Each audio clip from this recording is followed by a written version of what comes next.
My name is Sarah, and this is another episode of A Different View. And it's the day after the election. Yes, it's the day after the presidential election of 2020.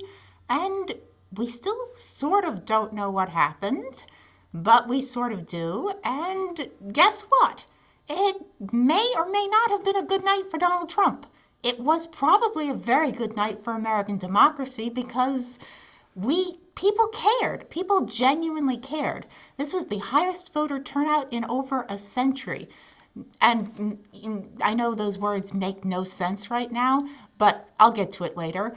And I am absolutely exhausted, so I'm not, standing out on the rocks by Treasure Island. I'm sitting down because I'm tired. I was up until 2 a.m. I slept for 3 hours. I made some notes. I took a cold shower. I brushed my hair. And then I started to think a little bit because guess what? All the smart money was wrong about this year. All the smart money was wrong this year.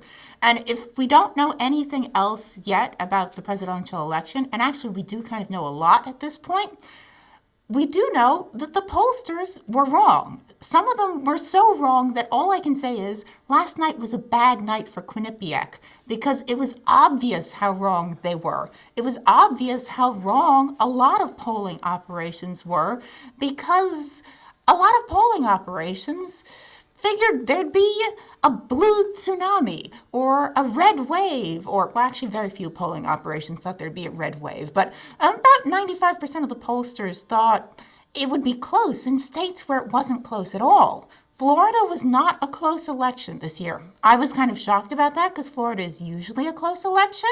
I actually, a month ago, on I think October 3rd, called Florida for Donald Trump. But I figured it would be a 1-point spread. Now, about 12 hours after the polls closed in Florida, it's looking like Donald Trump has a 3 to 5 point lead in Florida, and that's shocking because Florida is always close. So if there was any sort of political wave last night, there was, weirdly, a red tsunami in the state of Florida. But that doesn't really tell you the whole story about America. So I have some notes, and I'm going to go through these really, really quickly before I fall asleep and before something else changes. But yes, we have to start out by saying the pollsters were wrong and give me a small victory lap that I was right about this because a week ago we posted a video about how polls were often wrong, maybe mainly wrong. And I definitely don't have a polling budget, but apparently I did a better job of calling the election than people with a $25 million polling budget and fancy computers and stuff. So we need to talk about what America cares about right now. And what I can say definitively at this point is this was not a game-changing election. Everyone thought it would be a game-changing election. I personally think it will be a game-changer to see who is president when we finally do know who will be president next February. And right now, I actually think Donald Trump is still in the game. But it was not a red tsunami and it was not a blue wave. But in Florida, it was a red tsunami, and that is incredible because Donald Trump did something no Republican has really done in the last 20 years. Donald Trump really sewed up the working class vote, and Donald Trump really sewed up the Hispanic vote, and Donald Trump made the Republican Party bigger because people always say when there's a high voter turnout year, it's going to be bad for Republicans because Republicans don't appeal to people who aren't eternal voters. In every election, there are people who show up for every election and vote in every election because that's just what they do. But, sometimes there's also voters who show up when they get really inspired. And usually people think the occasional voter, the voter who only shows up when they're inspired, is going to be a Democratic voter. They're going to be the Obama voter. Well, guess what? This was a high voter turnout year, and in Florida, Donald Trump seems to be the guy who inspires the people who were not lifelong voters, people who maybe have only voted a couple of times in their adult life. Well, Donald Trump just made the Republican Party bigger because Donald Trump became the candidate who appeals to occasional voters. So that's kind of incredible.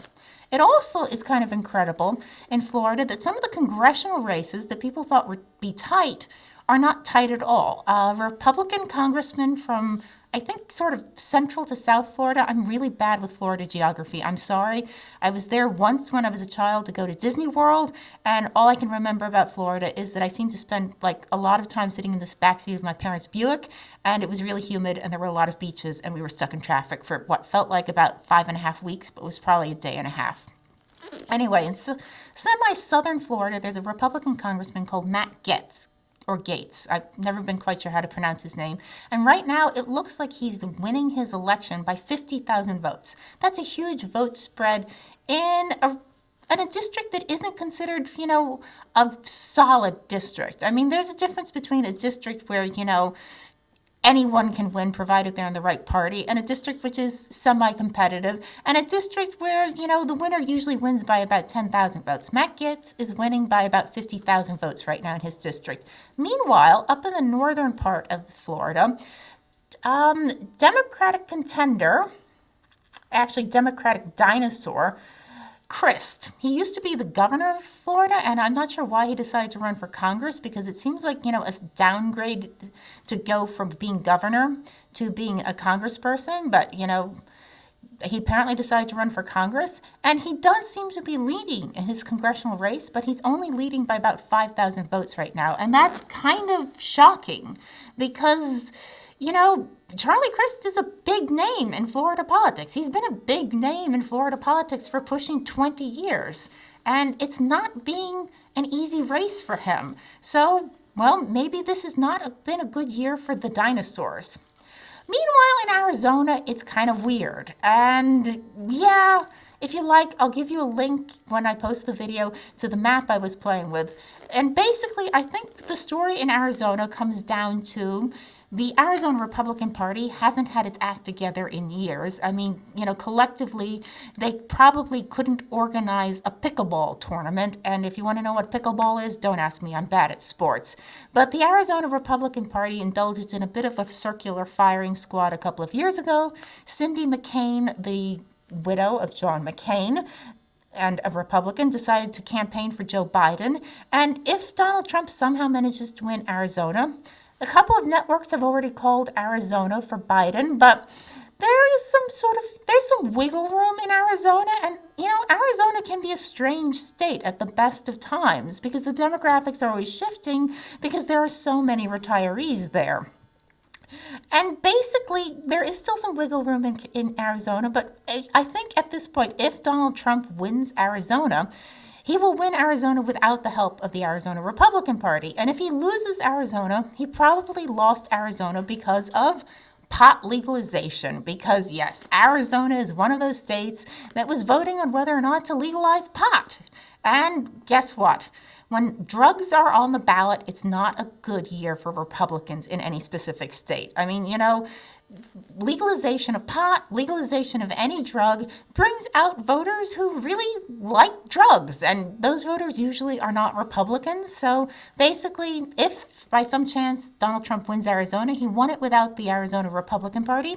And if he lost Arizona, he probably lost it because of the pot legalization issue. And of course, Arizona is Arizona. It's always changing. This is America. We're all always changing. Oregon is also a story about drugs this year. Oregon was voting on legalizing hallucinogenic mushrooms, and apparently people in Oregon decided they wanted hallucinogenic mushrooms. Oh, wait a minute. It was only people in the western part of Oregon, which is the high population part of the state. So eastern Oregon, where not too many people live, is a bloody red Republican heartland. Western Oregon, which is basically Portland and the coast, is rainy and wet and filled with sociology majors, and they want hallucinogenic mushrooms and apparently socialism. So once again, I think drugs played an issue in the race, but I really didn't think, Oregon would be in play. I didn't think any of the coastal states would be in play on the West Coast. And I called California, Oregon, and Washington State for the Democrats a month and a half ago. Okay, yes, right now it does look like the Democrats will be holding the House, and Nancy Pelosi will still maybe be Speaker of the House because, let's face it, she faces some, disunity in her own ranks. I mean, she tries to keep them on a short leash, but she may not be that popular with her own people. But a lot of people thought Democrats would pick up a lot of extra House seats this year. And so far, it looks like Republicans may have actually picked up an extra 5 House seats. And they picked up extra House seats in places people didn't think Republicans were in the game at all. So, yeah, Democrats will still control the House, probably, maybe not. We don't really know about Pennsylvania yet, but Republicans picked up a minimum of an extra 5 House seats so far. And they picked up extra House seats in places where Republicans weren't supposed to play well. Nicole Malliotakis is, in my opinion, the anti-AOC. People love to talk about Alexandria Ocasio-Cortez, but I love to talk about Nicole Malliotakis because I think of her as the anti-AOC. Nicole Malliotakis comes from a district which incorporates Staten Island, and if you don't know what Staten Island is, just watch an episode of Blue Bloods. That's where the family has their house. It's, kind of a nice, solid, lace curtain Irish sort of neighborhood, but it's not solidly Irish anymore. It's a lot of Russian Jews, a lot of Italian Americans, a lot of, solid middle class, working class New Yorkers live there. And it is an urban district, and Republicans haven't been doing well in urban districts lately. And yes, you can get from Nicole Malliotakis' district to Ocasio-Cortez's district using public transportation. And guess what? Nicole Malliotakis, a Republican, and quite a conservative Republican, decided that instead of just being a state assembly member in Albany, that she would run for Congress. And guess what? It looks like she won, and she will be a freshman congressperson and a Republican, which is kind of cool because Nicole Malliotakis is a name to watch in New York state politics.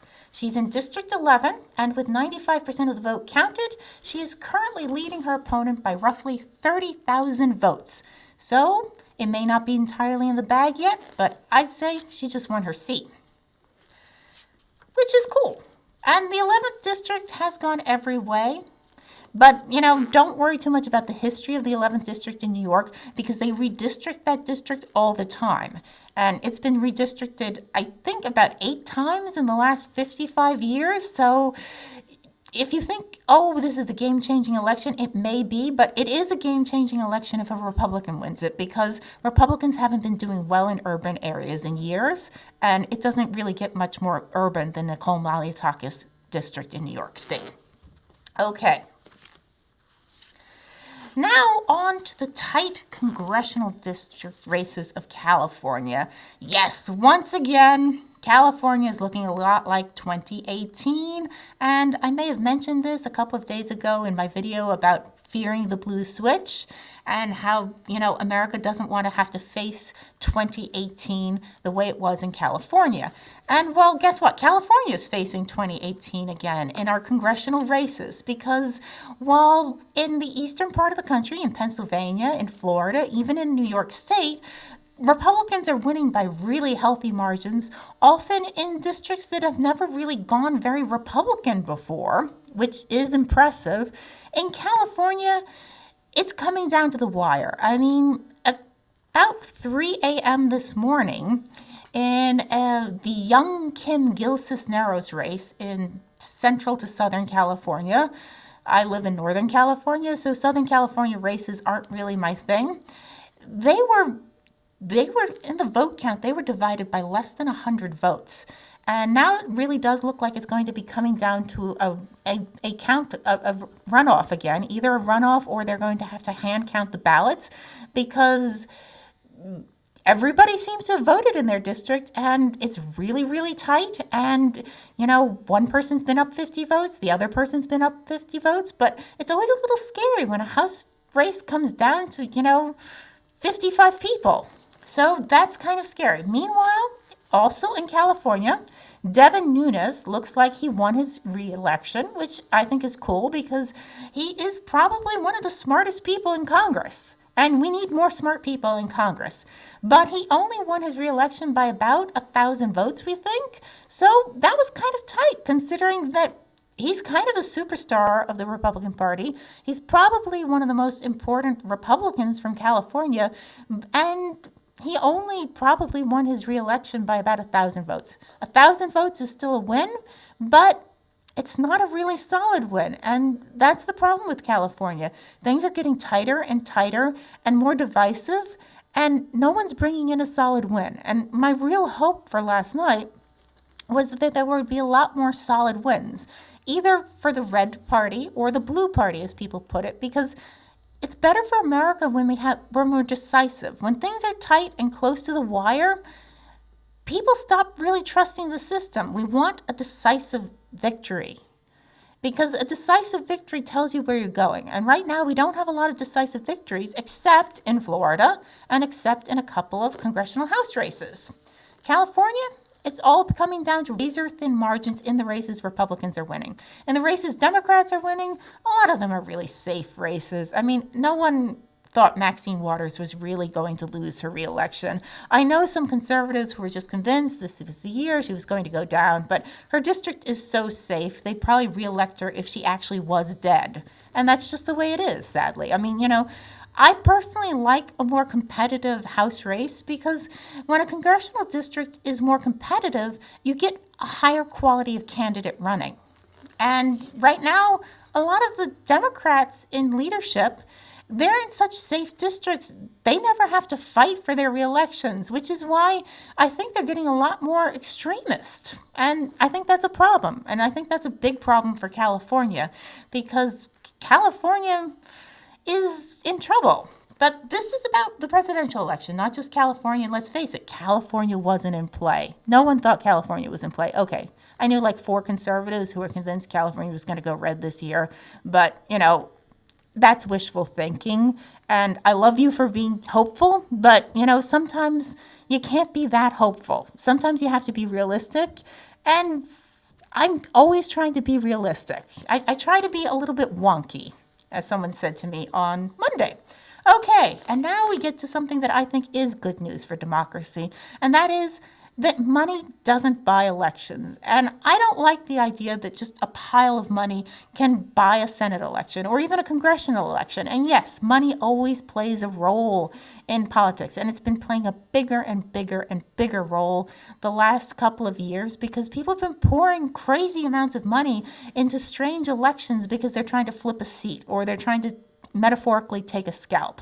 And as of basically an hour ago, it looks like Lindsey Graham, who was considered to be in trouble. And I thought he was in trouble. He was like one of the races to watch. Everybody was talking about it because his opponent had raised an insane amount of money for a Senate race.